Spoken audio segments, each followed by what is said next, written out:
কৃষি ও ইত্যাদি ইউটিউব চ্যানেলে সকল ছাদ বাগানি ও কৃষক বন্ধুদের আবার একবার স্বাগত জানাই। তোরা আজ আমি যে বিষয়টা নিয়ে আলোচনা করতে চলেছি সেটি কম বেশি সকলের কাঁঠাল বাগানে একটা দুটো গাছের এই রোগটি লক্ষ্য করা যায়। আমি যতগুলি কাঁঠাল বাগান দেখেছি সব বাগানেই কম বেশি এরকম দুই একটা গাছের এই অসুবিধাটা আছে, বিশেষ করে যাদের থাই ভ্যারাইটি 12 মাসি কাঁঠাল বাগান। রোগটি হচ্ছে আপনার কাঁঠাল বাগানের যে কোনো দেখবেন একটা কি দুটো গাছ আপনার পাতা সবসময় হলুদ হয়ে থাকে, যতই সার মাটি ওষুধ সেচ দেন না কেন ঠিক মতো গ্রোথ আসে না, গাছের পাতাগুলি সবসময় হালকা হলুদ বর্ণের হয়ে থাকে। এই রোগের কারণ ও তার সমাধান নিয়ে কিছু আলোচনা করব, যার মাধ্যমে আপনাদের গাছ সম্পূর্ণ সুস্থ ও সবুজ হয়ে যাবে। ভিডিওটি স্কিপ না করে সম্পূর্ণ দেখবেন, আর যারা নতুন বন্ধু আছেন তারা অবশ্যই চ্যানেলটা সাবস্ক্রাইব করে নেবেন। এই রোগটি যে সকলের কাঁঠাল বাগানের বা সকলের কাঁঠাল গাছের একই কারণে হয় তা নয়, বিভিন্ন কারণে এই রোগটি দেখা যায়। দেখা যাচ্ছে আপনার বাগানের এক কারণে এটা হচ্ছে, আমার বাগানের আর এক অন্য কারণের ফলে এটা ঘটছে। তাই আমি সবগুলোই এখানে আলোচনা করব, আপনারা যার যেটা অসুবিধা যে কারণে হচ্ছে সেই নিয়ে আপনি পরিচর্যা করবেন। চলুন প্রথমে দেখে নেওয়া যাক কী কী কারণে আপনার কাঁঠাল গাছের এই সমস্যাটা হয়। প্রথমত গাছে ক্লোরোফিলের অভাব ঘটলে পাতা হালকা হলুদ বর্ণের হয়ে যায় এবং গাছের গ্রোথ কমে যায়। গাছে পুষ্টিগত কারণেও এটি হতে পারে, পুষ্টির অভাবেও গাছের পাতা হলুদ হয়ে যেতে পারে। বিশেষ করে কাঁঠাল গাছে যেটা বেশি প্রয়োজন হয়, যেমন nitrogen, iron, calcium, magnesium, zinc, এগুলির বেশি প্রয়োজন হয়।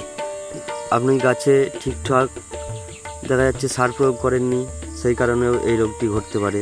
তাই গাছের গোড়ায় বেশি বেশি করে গোবর সার ও ভার্মি কম্পোস্ট ফিড প্রয়োগ করুন, দেখবেন আপনার গাছ ঠিক হয়ে যাবে। সঙ্গে প্রতি সপ্তাহে একদিন করে নিম তেল অবশ্যই গাছে স্প্রে করুন। যদি কোনো চষি পোকা বা কোনো পোকার আক্রমণ থাকে সেগুলি থেকেও ঘটতে পারে। আপনি নিম তেল ব্যবহার করার ফলে সেই পোকাটা আপনার গাছ থেকে চলে গিয়ে গাছটাকে সঠিক বা সুন্দরভাবে গ্রোথ হতে সাহায্য করবে। যদি তাড়াতাড়ি ফল পেতে চান তাহলে রাসায়নিক সার প্রয়োগ করুন। সেক্ষেত্রে যদি আপনার গাছের বয়স 1 বছর বা তার বেশি হয়, সেখানে 100 গ্রাম পটাশ, 100 গ্রাম ইউরিয়া ও 200 গ্রাম সুপার ফসফেট ভালো করে মিশিয়ে গাছের চারিদিকে ছড়িয়ে দিয়ে হালকা মাটি চাপা দিয়ে জল দিয়ে দিন, সেক্ষেত্রেও কাজ হবে। সঙ্গে অনুখাদ্যের মিশ্রণ, যেটা জিঙ্ক, কপার, নাইট্রোজেন, ক্যালসিয়াম যেগুলি থাকে, অনুখাদ্যের মিশ্রণটি সপ্তাহে অন্তত একবার গাছে ভালো করে স্প্রে করে দিন, আপনার গাছ সবুজ হয়ে যাবে। এছাড়াও মাটিতে ক্যালসিয়ামের অভাবে এই রোগটি ঘটতে পারে, সেই কারণে আপনি বাজার থেকে চুন নিয়ে এসে চুন জলে গুলে বা গোলা চুন হলে সঙ্গে সঙ্গেই হালকা করে জলে গুলে 1 লিটার জলে মোটামুটি 1 চামচ চুন গুলে ঢেলে দিতে পারেন। অথবা যে চুনটি আপনি বাজার থেকে চুন যদি কিনে আনেন শুকনো, তো সেটি 24 ঘন্টা মতন ভিজাবেন। ভেজানোর পরে তারপরে সেই চুনটাকে 1 লিটার মতো জলে 1 চামচ মিশিয়ে গাছের চারিদিকে ঢেলে দিন, তাতেও আপনার এই রোগ থেকে সমাধান হতে পারে। এছাড়াও কিছু গুরুত্বপূর্ণ কারণেও গাছের পাতা হলুদ হয়ে যায়, জলের ঘাটতি বা অতিরিক্ত মাত্রায় জল। যদি আপনি এই থাই ভ্যারাইটির 12 মাসের কাঁঠালের চারা লাগিয়েছেন, তো এক্ষেত্রে জলটা খুব ভাইটাল পয়েন্ট। একে অতিরিক্ত জল দেওয়া যাবে না, আবার জল ছাড়াও রাখা যাবে না।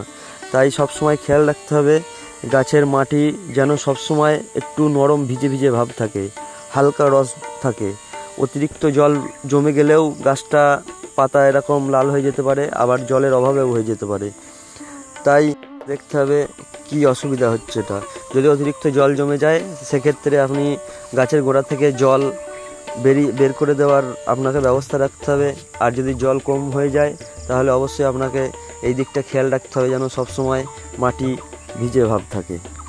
একটি বিষয় বলে রাখি, যে গাছটা দেখছেন যে এরকম পাতা হলুদ হয়ে যাচ্ছে, সেটা দেখবেন গাছটি দিনের বেলায় ঠিকমতো সূর্যালোক গাছের পৌঁছেছে কিনা।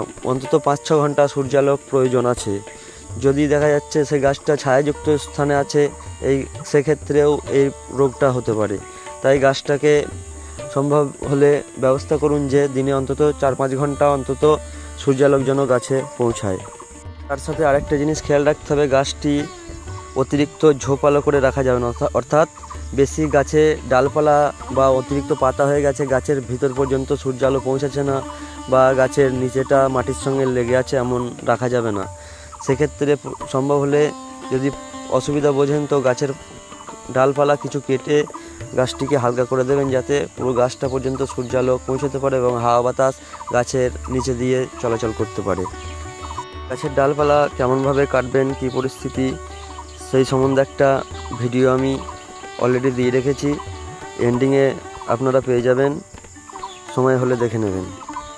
তার সঙ্গে এখন বর্ষাকাল, কখনোই গাছের গোড়ায় জল বাঁধিয়ে রাখা যাবে না, সবসময় গাছের গোড়া উঁচু করে রাখবেন এবং নিকাশি ব্যবস্থাটা ভালো রাখবেন, যাতে বৃষ্টির জল জমতে না পারে, জল জমার আগেই যেন জলটা সেখান থেকে বার হয়ে যায়। এইসব বিষয়গুলি আপনি খেয়াল করুন, আপনার কাঁঠাল গাছ অবশ্যই ঠিক হয়ে যাবে। আজকের মতো ভিডিওটা এই পর্যন্তই। যদি ভিডিওটি ভালো লাগে অবশ্যই একটা লাইক করবেন এবং চ্যানেলটা সাবস্ক্রাইব করে পাশে থাকবেন। দেখা হবে আবার পরবর্তী অন্য কোনো ভিডিওয়। ততক্ষণ সকলে ভালো থাকবেন, সুস্থ থাকবেন। নমস্কার।